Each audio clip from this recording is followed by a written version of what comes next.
সামনে গুরুত্বপূর্ণ বক্তব্য রাখবেন সুদূর লন্ডন থেকে আগত লন্ডন হাসপাতাল বোর্ডের জেনারেল সেক্রেটারি হযরত মাওলানা মুফতি আব্দুল মুত্তাকিব।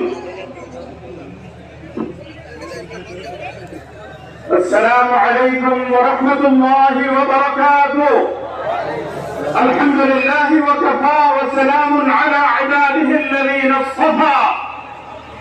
أما بعد, বাংলার জমিন